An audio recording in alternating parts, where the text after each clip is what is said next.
पत्रकारिता के क्षेत्र में बाल पकाकर एक चलते फिरते विश्वविद्यालय की तरह थे और शहर के जिस चौराहे पर मिल जाते थे वहीं उनकी कक्षा लग जाती थी। जब पत्रकारिता के प्रशिक्षण विद्यालय नहीं होते थे तब ऐसे पत्रकारों की बैठकें चौपालें पत्रकारिता की असल कक्षाएं होती थी। आदरणीय देवलिया जी की स्मृति में राजधानी में उनके शिष्यों ने विमर्श और अलंकरण का यह कार्यक्रम शुरू किया है, जिसकी 11वीं कड़ी में आज हम सब यहां उपस्थित हैं और हमारे कई वरिष्ठ साथी और पत्रकारिता के छात्र तरंग माध्यम से हमसे जुड़े हैं। आज के विमर्श का विषय पत्रकारिता और राष्ट्रवाद है। यह विषय आज के संदर्भों में बहुत चर्चित है।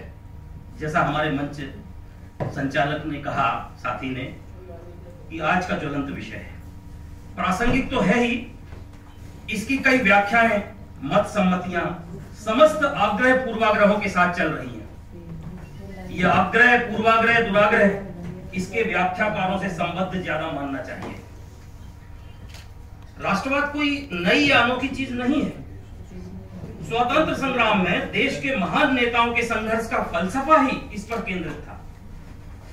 महात्मा गांधी, महर्षि अरविंद और लोकमान्य तिलक से लेकर लगभग सभी विभूतियों ने राष्ट्रबोध को जगाने के लिए जीवन समर्पित किया। हम जिन महापुरुष के नाम पर स्थापित संस्था के प्रांगण में बैठे हैं, उसने तो राष्ट्रबोध को नाना माध्यम से झकझोरा। बात दादा माखनलाल चतुर्वेदी की है। यह संयोग नहीं कि ये सभी पत्रकार थे और पत्रकारिता इनके साध्य का साधन थी। यानी पत्रकारिता राष्ट्रबोध की सबसे प्रखर अभिव्यक्ति थी। आजादी के संघर्ष में हमने किसी पत्रकार को यह लिखते नहीं पाया कि अंग्रेज भारत के विकास की धारा बहा रहे थे, इसलिए उन्हें माफ किया जाए। वे एक साम्राज्यवादी शक्ति थे जो हमारे राष्ट्र की चेतना को बोथरा करके, भाषा को कुंद करके, संस्कृति को विकृति में बदलकर, शिक्षा को शापित करके, इतिहास को तोड़ मरोड़ कर भारतीय समाज को नष्ट करना चाहते थे। पत्रकारिता इनके खिलाफ खड़ी।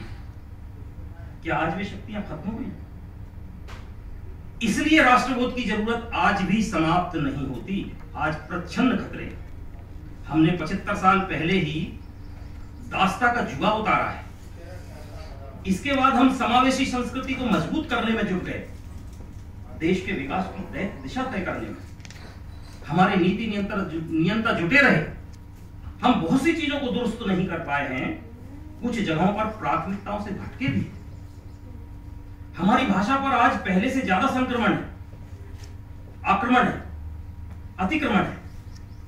वैश्वीकरण के चलते सांस्कृतिक पहचान और सामाजिक मूल्यों पर संकट है। ऐसे में हमारी अभिव्यक्ति भी भारतीयता बोध से परे चली जाए तो विमर्श करने की जरूरत है। पत्रकारिता का रोजमर्रा जीवन में बहुत प्रभावी हस्तक्षेप है। वह हमारे समाज की छवि को वैश्विक समाज के सामने पेश करती है। वह हमारे प्रति दुनिया की राय बनाती है।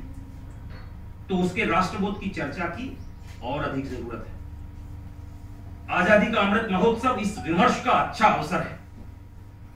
मुझे लगता है कि यह विमर्श किसी वाद, किसी विचारधारा, किसी दल, किसी संस्था या संगठन से परे है।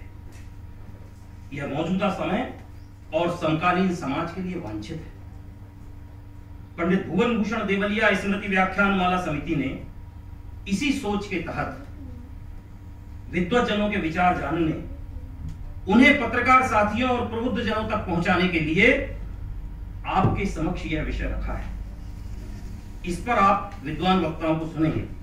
मैं वक्ताओं के पास जाने के लिए अपने को विराम देता हूं।